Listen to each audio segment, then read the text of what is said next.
Everyone, welcome back to my channel. तो आज हम लोग नेक्स्ट लेक्चर के साथ आए हैं जहां पे हम लोग थर्ड पार्ट करने वाले हैं हमारी जर्नल एंट्री का। ओके, तो हमारा थर्ड पार्ट में हमने क्या पढ़ना है?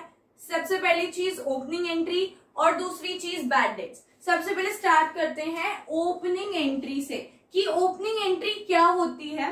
पहले थोड़ा बहुत समझाती हूँ कि ओपनिंग एंट्री किसे कहते हैं, बिकॉज ये 1 मार्क में भी पूछ ली जाती है। ये 1 मार्क में डेफिनेशन पूछ ली जाती है that what do you mean by opening entry, तो आप लोगों को पता होना चाहिए। पहले मैं आपको एक्सप्लेन करती हूँ ओपनिंग एंट्री। ओपनिंग एंट्री वो एंट्री होती है जब हम अपने जर्नल में सबसे पहली एंट्री रिकॉर्ड करते हैं, उसको ओपनिंग एंट्री कहते हैं।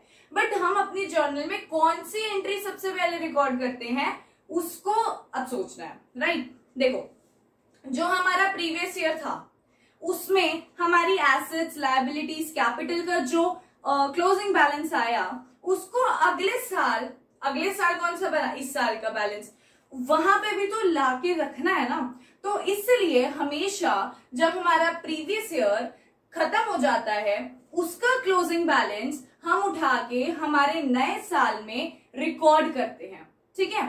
तो उसको क्या कहते हैं? Opening entry. तो ऑब्वियस ही बात है, जर्नल जब भी स्टार्ट करेंगे हम हमारी करंट ईयर की, तो वो स्टार्ट ही हमारी किससे होगी? प्रीवियस ईयर के बैलेंसेस से। उनको हम इस साल में ब्रॉट डाउन करेंगे और फिर हम हमारी आने वाली ट्रांजैक्शंस को क्या करेंगे? रिकॉर्ड करेंगे। So let's read also once. Closing balances of the last year needs to be carried forward to the current year, right?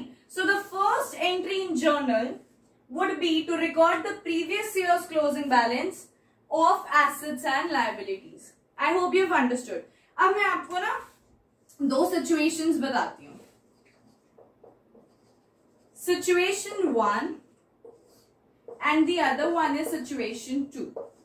अब देखो situation 1 क्या होती है।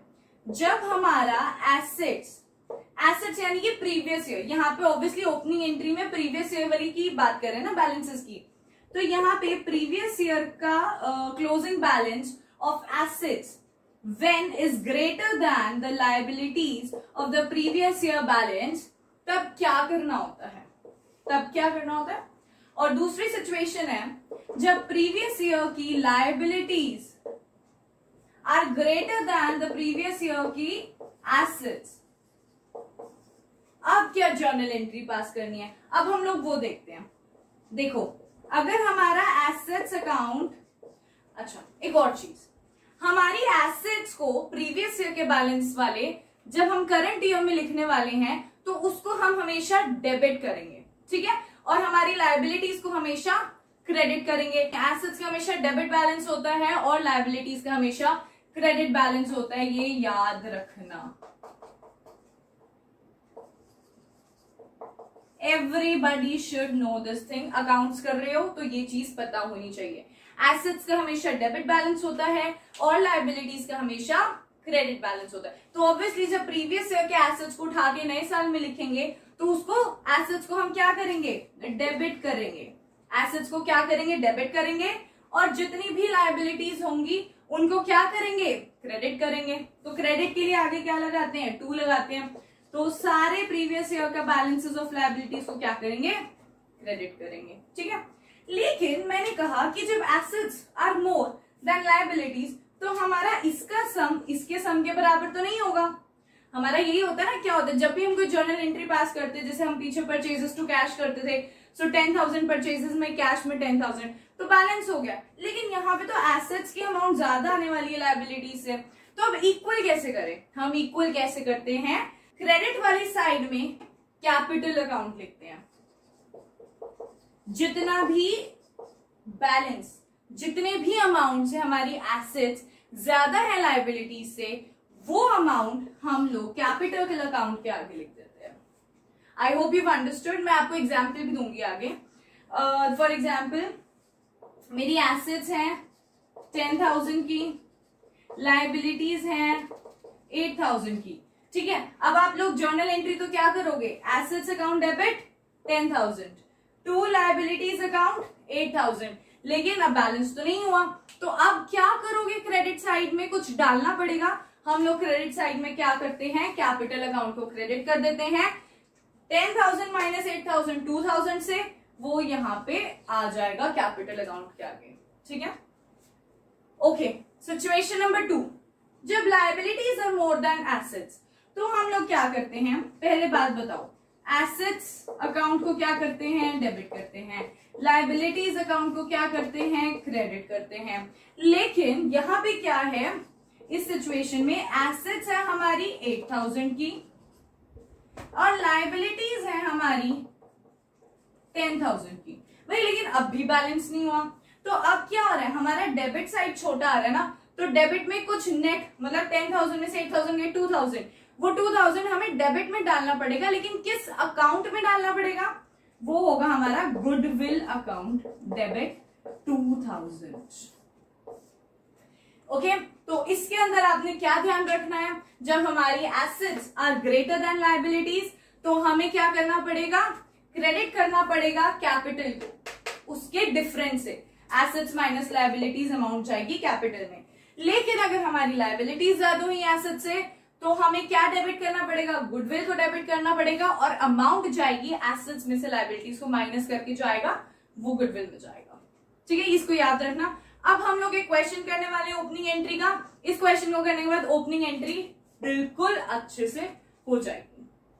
तो अब नीचे आपके पास एक क्वेश्चन है, अब इस क्वेश्चन का आप स्क्रीनशॉट ले लीजिए और अब हम लोग स्टार्ट करने वाले हैं इस क्वेश्चन को सॉल्यूशन कैसे होना चाहिए। ऑलराइट, तो ये क्वेश्चन है आपके सामने, इस क्वेश्चन को अब हम लोग सॉल्व करने वाले हैं कि हम लोग ओपनिंग एंट्रीज को बेसिकली सॉल्व कैसे करते हैं, ठीक है। सो लेट्स, तो क्या कह रहा है, एसेट्स हैं cash 8,000, bank balance 20,000, stock 54,000, debtors 47,000। अब डेटर्स के अंदर नाम दिया हुआ है अशोक और पवन का और विवेक का, एंड मशीनरी 60,000। तो मैंने क्या बताया था, एसेट्स अकाउंट का प्रीवियस ईयर का बैलेंस दिया होता है, तो हम एसेट्स अकाउंट को क्या करेंगे, डेबिट करेंगे। चलो लेट्स स्टार्ट डूइंग इट। पहले तो फॉर्मेट बना लीजिए which is very very important. So date, particulars, then you'll have to write here LF, you will have to write here debit, and here it will be credit, ठीक है। अब date देखो, यहां पे डेट क्या आएगी, आपको दे रखा है The following balances appeared in the books of Gopal on 1st April 2018, ठीक है। So 1st April 2018, 2018 की अप्रैल 1 को ये हमारी क्या हो रही है, ओपनिंग एंट्री की जा रही है। अब सारे एसेट्स को यहां पे लिखना शुरू करो, cash account debit, bank balance यानी कि bank account debit, stock account debit, debtors account debit,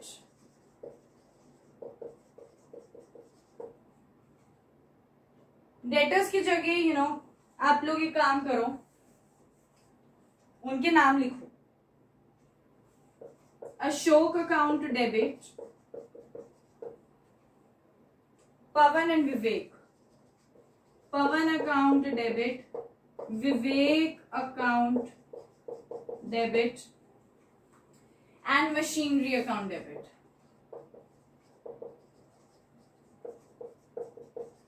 सबके आगे अमाउंट लिखते जाओ, 8,000, 20,000, 54,000, then 12,000, 15,000, 12,000, 15,000, 20,000 and 60,000, ठीक है। अब लायबिलिटीज लिखिए, क्रेडिटर्स के नाम लिखते हैं हम लोग, 2 Chaman Lal, 7,000, Ompal 13,000, 13,000 and next you have capital 2 lakh. अब कैपिटल ऑलरेडी इन्होंने हमें क्या कर रखा है, दे रखा है, अकाउंट अकाउंट अकाउंट 2 लाख, या तो अगर हमारी ये सम इक्वल आता है तो हमें कुछ डेबिट क्रेडिट अपने आप से नहीं करना, ठीक है। लेकिन अगर ये बैलेंस इक्वल नहीं आता तो क्या करना है वो आपको पता है। So let's just add the debit side first of all. 8,000, 20,000, 28,000, 28,000, 54,000 add करो, 12,000 ऐड करो, 15 ऐड करो, 20, 60। सो इसका सम जो होगा वो क्रेडिट वाले सम से क्या हो रहा है, कम आ रहा है। बिकॉज क्रेडिट की ऐड करो, इट इज 2,20,000 हमारा क्रेडिट साइड आ रहा है, लेकिन हमारा डेबिट साइड हमारा 31,000 से पीछे आ रहा है, मतलब कम आ रहा है। तो अब हमें क्या करना पड़ेगा, यहाँ पे क्या लिखना पड़ेगा as a balancing figure, goodwill account को क्या करना पड़ेगा, डेबिट करना पड़ेगा। कितने अमाउंट से, जितना इनका क्या होगा डिफरेंस आ रहा है 31,000 से। सो आई होप आपको journal entry of opening entry समझ में आ गई है। अब हमें हमारा लास्ट टॉपिक करना है इस लेक्चर का, बैड डेट्स। ठीक है, बैड डेट्स मैंने आपको पहले भी अकाउंटिंग टर्म्स में समझाया था कि बैड डेट्स यानी कि वो अमाउंट जो हमें हमारे कस्टमर से नहीं मिल पा रही है, वो किसी भी रीजन से हो सकता है। फॉर एग्जाम्पल मैंने अपने किसी कस्टमर को गुड सेल किए हैं ऑन क्रेडिट। क्रेडिट मीन्स मैंने उधार पे उन्हें बेचा है सामान, अब वो कह रहे हैं कि हम आपको पैसा नहीं दे पा रहे बिकॉज ऑफ सो रीजन।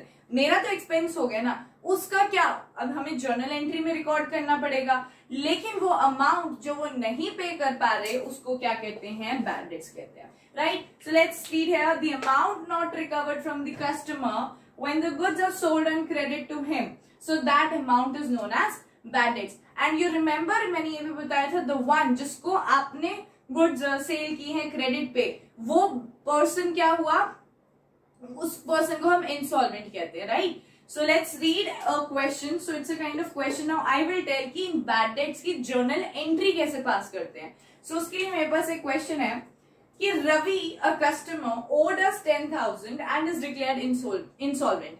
सो इसका मतलब है कि रवि को हमें 10,000 पे करने थे, right, but he is declared insolvent, that means अब वो पे नहीं कर पा रहा। आगे बढ़ते हैं, एंड 30 पैसा in rupee is recovered in cash, यानी कि 30 पैसा इन रुपी का मतलब आप समझ लो 30%।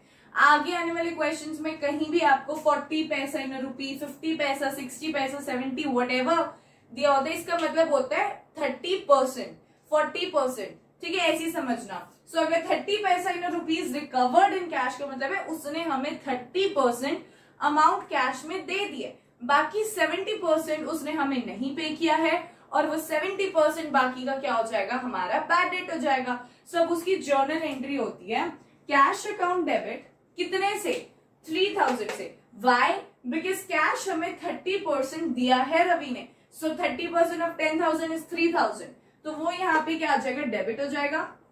Bad debts account debit 7,000। अब बैड डेट्स डेबिट क्यों होता है, क्योंकि bad debt is a nominal account, and nominal account का रूल आपको याद होगा, debit all expenses and credit all gains. So bad debts is obviously हमारा एक एक्सपेंस होता है, और हम लोग बैड डेट्स को क्या करेंगे, डेबिट करेंगे, राइट। आपका कोई इनकम तो नहीं है बैड डेट से, आपका लॉस ही हुआ है कि उसने आपको पैसा नहीं पे किया, तो वो 70% आपको जो उसने नहीं पे किया वो हमारा क्या हो जाएगा, बैड डेट्स हो जाएगा। सो 7,000 becomes your bad debts, and आप क्रेडिट करोगे टू रवि को 10,000 से, ठीक है। I hope you understood this, and ऐसा कुछ मुश्किल नहीं था बैड डेट्स में, बस सिंपल ये था कि बैड डेट एक नॉमिनल अकाउंट है, उसको हमेशा क्या करना पड़ेगा, डेबिट करना पड़ेगा, और बैड डेट्स का मतलब पता होना चाहिए कि उसका मतलब क्या होता है, ठीक है। सो आई होप आपको आज का लेक्चर समझ में आया होगा, and if you have any doubt anywhere you can ask me in the comment section, I am always there to help you out. And अगर आपको मेरी वीडियो पसंद आती है सो प्लीज उसको लाइक कर देना, शेयर कर देना, and do subscribe to my channel, and I will be coming up with more and more videos जहां पे हम लोग जर्नल एंट्रीज के आने वाले पार्ट्स को कवर करने वाले हैं, और हम जल्दी से हमारा जर्नल एंट्री भी क्या कर देंगे, खत्म कर देंगे। Alright, so till then take care and bye bye.